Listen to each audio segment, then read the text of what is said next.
안녕하세요. 닉입니다. 반갑습니다. 자, 오늘은 2021년 10월이 아니라 11월 18일이고요. 지금 시각은 오후 2시 10분 조금 넘어가고 있는 시간입니다. 오늘은 소요리 문답 리뷰를 해보려고 합니다. 어,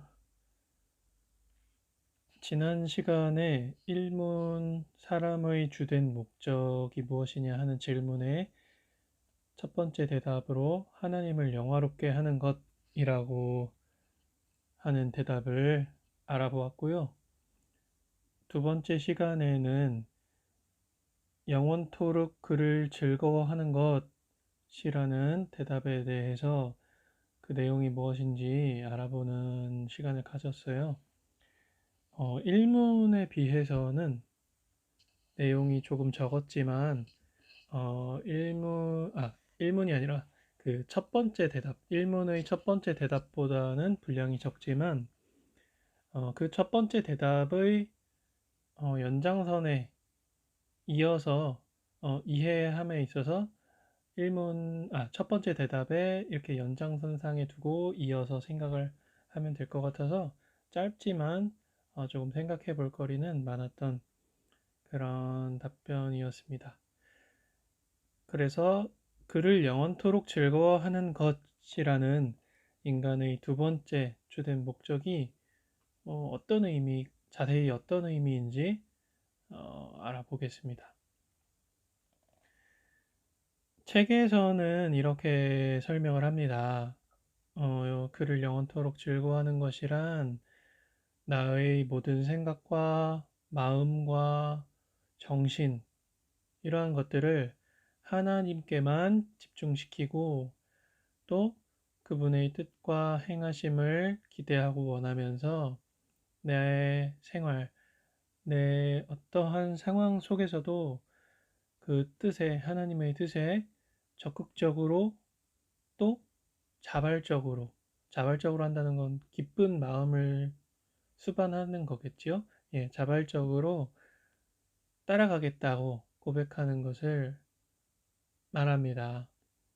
이게 그냥 어떤 일시적이라거나 아니면 하나님도 중요하지만 뭐 일할 때는 일에 또 집중하고 뭐 먹고 사는 때는 먹고 사는 거에 경제 활동에 집중하고 뭐 가정 생활할 때는 가정 생활 친구들하고 놀 때는 노는 거에 집중 이런 게 아니라 음, 또 반대로 난 놀지도 경제 생활을 하지도 뭐 사회 생활을 하지도 아무것도 하지 않고 하나님만 뭐 교회 가서 하나님만 바라본다 이런 의미도 아니고요.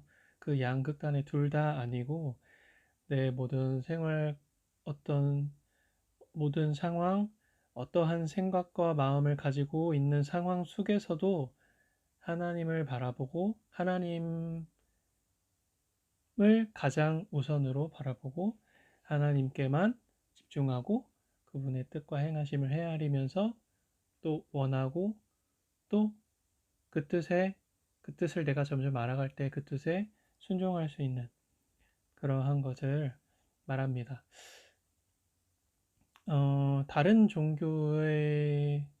흔히 다른 종교에서 볼 수 있는 신과 인간 사이의 관계에 대해서도 저자가 설명을 해주고 있습니다. 이제 보통 어, 무언가 화목의 제물을 바쳤을 때 인간에게 유리할 만한 무언가를 던져주는 그러한 그러니까 무언가를 바치면 그것을 대가로 인간에게 유용한 무언가를 얻을 수 있는 그런 기브 앤 테이크 방식의 관계를 가지고 있다라고 다른 많은 종교들에서는 이러한 모습들을 볼 수 있다 이렇게 이야기를 하는데 기독교에서 우리가 믿고 있는 이 개신교에서의 신은 그렇지 않다는 거죠. 기독교관의 기독교 세계에서의 신과 인간의 관계는 give and take, 단순히 기계적인 관계가 아니죠. 내가 뭘 주면 뭔가 반응을 이렇게 뭔가 응답을 줘야 돼. 내가 뭔가 요구하면서 뭔가를 너한테 줬을 때는 내가 요구한 것만큼은 돌려줘야 돼. 이런 저의 표현으로 하면, 저의 간단한 표현으로, 저의 이해로 하면 이거 자판기 같은 관계라고 저도 이해를 하고 있고 설명을 많이 하는 것 같아요. 내가 지폐를 넣고 뭔가 요구했을 때 합당한 지폐가 들어갔을 때 뭔가를 물건을 뱉어내는, 내가 원하는 물건을 뱉어내는 그러한 하나님과 우리의 관계가 자판기 같은 관계가 아니라, 자판기를 이용하는 이용객 같은 관계가 아니라 어, 인격적인 관계라는 거죠. 이 그 일문의 두 번째 대답인 그를 영원토록 즐거워하는 것이라는 대답은 제가 보기에는 굉장히 좀 피상적이기도 하고 좀 단순히 접했을 때 단순히 느껴지는 바람은 좀 답답한 느낌이 느낌이 들기도 했어요. 왜냐하면 음, 즐겁다는 것은 우리 감정의 영역이잖아요. 단순히 우리가 즐겁다 이렇게 이야기할 때는 감정의 영역으로 이야기를 하잖아요. 말 그대로 즐거운 마음이, 우리 마음속에 즐거운 마음이 들 때 즐겁다 이렇게 얘기를 하죠. 우리가 뭔가 좋아할 만한 것을 하거나 아니면은 뭔가 우리를 만족시켜주는 무언가 그런 경험을 할 때 우리는 즐겁다고 이야기를 하기가 쉽죠. 반대로 우리가 그러한 것들이 주어지지 않았을 때 아무것도 없는 상황에서 즐겁다 해서 즐거워질 수는 없어요. 왜냐하면 우리 마음은 음, 우리가 조절할 수 있다고 생각하지만, 혹은 뭐 조절할 수 없다고 생각하기도 하고, 예, 우리가 계속해서 뭔가 좋은 쪽으로 생각한다고 해서 조절할 수 있다고 생각하지만, 우리 환경에서 주어지는 어떤 무의식 수준의 어떤 반응들이랄까요? 환경이 주어졌을 때 그것에 따라 반응하는 식으로 우리의 감정이 일기 때문에 1차적으로는, 예, 그렇게 해서 감정이 일어나기 때문에 감정은 우리가 조절할 수 있는 것이 아니고, 그렇기 때문에 즐거워해봐 라고 하는 어떤 조언이라고 하면 굉장히 쓸데없는 조언으로 들리기 마련이겠죠. 뭐 웃음벨도 아니고 벨 갖다 땅 치면 하하하하하 하하하 뭐 이렇게 한다고 해서 즐거워서 웃는 게 아니잖아요. 그냥 웃을 수는 있겠지. 예, 그냥 웃을 수는 있을 테지만 즐거워하는 것은 못 되겠지요. 예.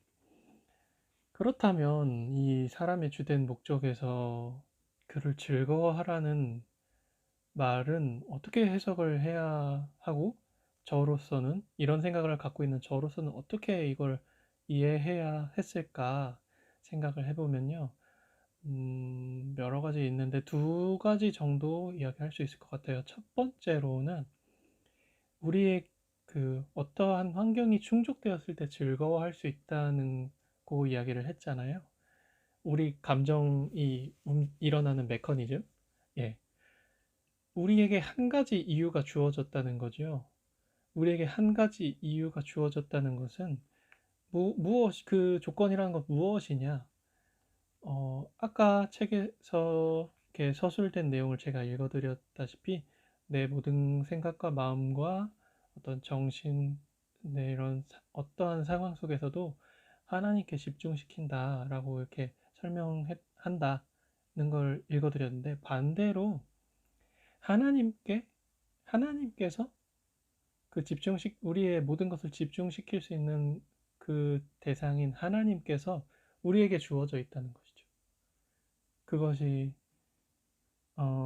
첫 번째, 우리가 만족할 수 있는 어떠한 상황에서도 만족할 수 있는 조건이 주어졌는데 그것이 바로 그 조건이란 바로 하나님이다. 예, 그것이 첫 번째 이유가 될 수 있지도 않을까라고 이제 첫 번째로 이해를 해봤고요. 두 번째, 이 기독교의 신과 인간의 관계는 기계적인 관계가 아니라고 했잖아요. 그러니까 다른 어떤 종교 모델에서의 기브앤테이크 모델이 아니라고 했잖아요.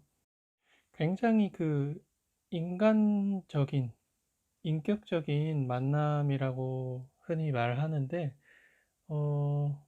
그런 거죠. 예를 들어서 기계적인 이 관계의 예시를 들어봤을 때는 예를 들면 이런 거예요. 내가 뭔가를 줬어. 그러면 즉시 너는 반드시 응답을 내놓아야 해. 내가 줬으니까 너는 응답해야 하는 거야. 내가 요청했으니까 너는 응답해야지라는 게 그 일순간, 그 순간에 그 즉시에 이루어지는 것입니다. 내가 뭔가를 주었을 때 그러니까 내가 뭔가를 주었을 때 넌 나한테 무언가를 돌려줘야만 해. 라는 것이 전제되는 것이죠. 그 순간에, 그 관계는 그 순간에 매여 있어요. 하지만 우리가 자판기에서 뭐 캔콜라나 뭐 생수라든지 이런 걸 뽑아 먹을 때가 아니라 우리 상대, 뭐 연인이 되었든 가족이 되었든 아내, 남편이 되었든 사랑하는 누군가가 되었든 사람을 대할 때는 우리가 지폐를 넣고 물건을 받듯이 하지 않고 어떻게 하느냐? 앞으로 내가 줄 것에 대한 약속을 한다는 것이죠. 예를 들어서 우리가 결혼식장에 들어가서 주례 선생님 앞에서 고백을 한다고 해볼게요. 약속한다고 해볼게요. 앞으로의 영원한 사랑을 약속합니다. 앞으로의 행복한 가정을 약속합니다. 앞으로의 안전한 보호와 보살핌을 서로 약속합니다. 그것은 그 즉시 주는 것이 아니에요. 그 즉시 보장되는 것이 아니고 그 즉시 주는 것도 아닙니다. 뭐 검은 머리 팥불이 될 때까지 뭐 이렇게 해서 약속한다고 해서 그 즉시 검은 머리 팥불이가 되면서 완벽하게 우리 잘 살았다 하고서 깨끗하게 죽는 게 아니에요. 앞으로 그러할 거라는, 앞으로 내가 이런 태도로 살아가겠다는 약속이죠. 근데 그것은 약속이지만 아주 의지적이어서 말은 한순간뿐이야 라는 말이 있을 정도로 그것을 지켜나가는 것에 대해서는 굉장히 복합적이고 다양한 노력이 필요하기도 하고 또 의외로 예상치도 못한 내가 생각지 못했던 부분에서 쉽게 이루어지기도 하는, 그러니까 쉽게 한순간에 단순하게 판단할 수 있는, 내가 주었으니까 당장 줘 이런 게 아니라 아주 복합적이고 현실적이고 인격적이며 실제적인 현실의 약속이라는 거죠. 그래서 이게 뭐 앞으로 이 소율의 문답을 또 진행하다 보면 어, 이러한 주제에 대해서 이야기할 기회가 올 것 같지만 미리 조금 얘기하자면 이 약속이 이루어지는 중에 있어서 우리가 하나님을 즐거워하겠다고 말한 그것이 우리 삶의 전반적인 시간들을 통해서 이루어지고 충분히 이루어지기까지에 있어서 어떤 순간에 어떤 좌절되거나 실패되거나 내가 실수했거나 이런 순간이 다가왔을 때도 그 어떤 기브앤테이크 기계적인 관계처럼 어떤 그 한순간에 딱 결정되고 한순간에 판결되는 그런 것이 아니기 때문에 쉽게 포기하고 끈을 놓아버릴 수 있는 그런 성질의 것이 아니고 또 우리가 잘하고 있다고 해서 어떤 순간들에 충실하고 어떤 상황들에 충실하고 있다고 해서 쉽게 또 자만할 수도 없는 것이 되는 그런 거란 거죠. 네. 좀 현실적이지 않나요? 이렇게 이야기할 수도 있어요. 이런 질문도 이 책에 나와 있는데, 하나님께서 우리에게 주신 목적이지, 그건 예를 들어서 신이 있다고 치자.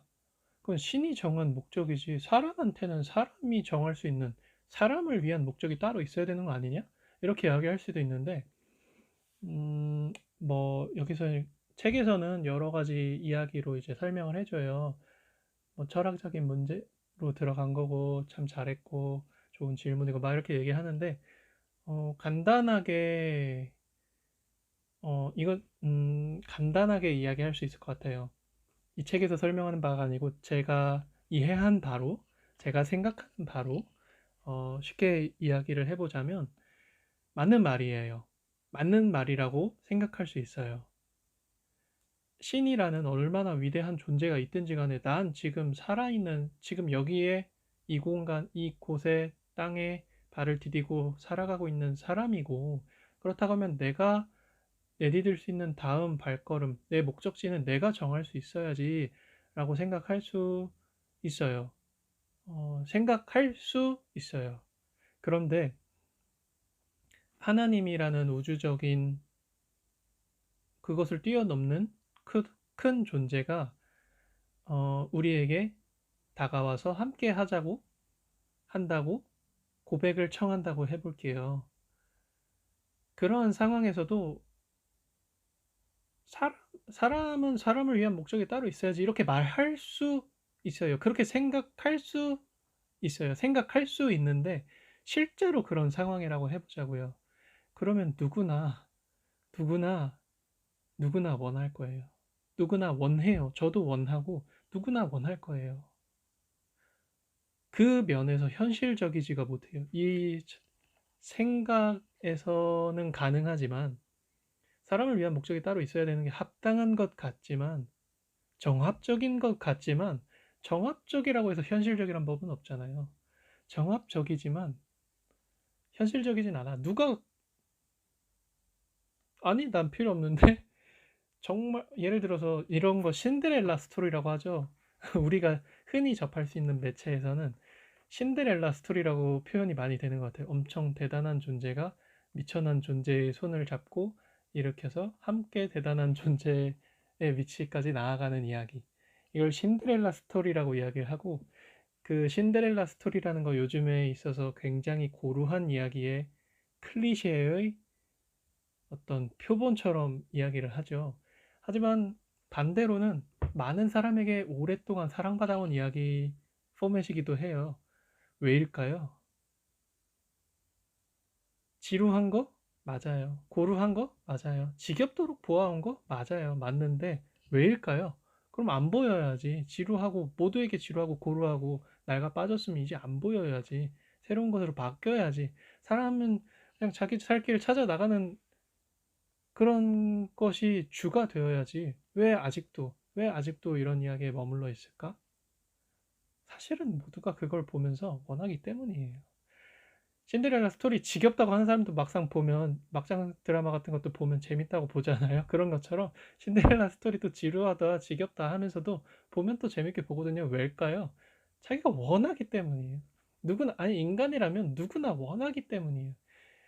자기의 상태가 누구나 힘들다고 여기는 점이 있거든요. 누구나 자기 인생을 버거워해요. 모든 사람이 군대에 갔다 오면 모든 사람이 힘든 보직을 겪고 나온 것처럼 자기 보직이 제일 힘들었다고 이야기하는 것처럼 누구나 자기 인생에 힘겹다고 생각하고 힘겨운 부분이 적어도 한 군데는 있다고 생각하지요. 그것에 있어서 구원의 손길을 펼쳐준다 누군가가 뿌리치고 난 계속 힘들 거야. 난 이렇게 계속 힘들게 사는 게 좋아. 이렇게 말할 수 있는 사람이 쉽게 존재할 수 있을 것 같지는 않아요. 단순히, 단순히 어떤 어려운 부분의 해결, 어떤 고난의 제거, 고통의 제거, 이런 단순히 그런 표면적인 수준이라고 하면 거부할 수도 있을 거예요. 어떤 철학적인 사유를 위해서. 근데 앞서도 말했지만 단순히 뭔가 우리가 어떤 걸 했을 때 주어지는 어떤 보상 이런 것이 아니라 이것은 우리의 삶이에요. 이것은 하나님을 즐거워하는 건 우리의 삶이에요. 삶이기 때문에 그 수준에서는 그 우리 삶의 현실의 수준에서는 거절할 수 있는 사람이 없다. 피해갈 수 있는 인간이 아마도 제 생각에는 보편적으로 없지 않나 이렇게 생각이 들거든요. 그래서 아이고 이거 근데 말이 너무 길어졌다. 간단하게 설명하고 오늘 끝내려고 했는데 정리할게요. 너무 길어져서 정리를 할게요. 예, 영원토록 그를 즐거워하는 것이라는 1문의 두 번째 대답에 첫 번째 우리가 이해할 수 있는 이유는 우리가 어떤 상황에서나 만족할 수 있도록 하나님께서 주어진다. 우리에게 그것으로 기뻐할 수 있고 집중할 수 있다. 하나님께 집중할 수 있지 않나 이렇게 생각을 하게 되었고요. 또 단순히 어떤 한순간에 우리가 주는 행위로 받는 행위가 보장되는 단순히 그렇게 기계적인 우리의 관계가 아니라 하나님과 우리의 삶이란 그 삶의 즐거움이란 우리 인생을 우리의 생애를 전반적으로 걸쳐서 이루어지는 많은 시간이 필요하고 그 시간들 안에서 이루어지는 아주 복잡하지만 반대로 또 아주 현실적인 우리 삶의 아주 현실적인 이야기이기 때문에 이게 뭐 부당하다거나 인간에게 있어서 부당하다거나 신이 너무 강압적이라거나 막 억지로 웃음배를 치게 한다거나 이런 문제가 아니라 우리가 마땅히 그렇게 할 수 있고 우리에게 유익한 것이라는 거 그렇게 이해를 했다는 거를 이야기하면서 두 번째 질문 1문의 두 번째 질문 공부했던 내용을 정리가 아니고 두 번째 답변을 1문의 두 번째 답변 공부한 내용을 맞춰보겠습니다. 오늘 왜 이렇게 말이 혀가 꼬이냐. 생각하는 그대로 말이 안 나오고 혀가 막 꼬이네요. 그렇게 해서 1문의 질문 사람의 주된 목적이 무엇인가요? 라는 질문에 대해서 답변이었던 사람의 주된 목적은 하나님을 영화롭게 하는 것과 영원토록 그분을 즐거워하는 것입니다. 라는 답변을 잘 알아보았습니다. 그럼 들어주신 분이 계시다면 감사하고 하루 즐겁게 잘 보내시고 마무리까지도 즐겁게 잘 하시길 바라겠습니다. 감사합니다.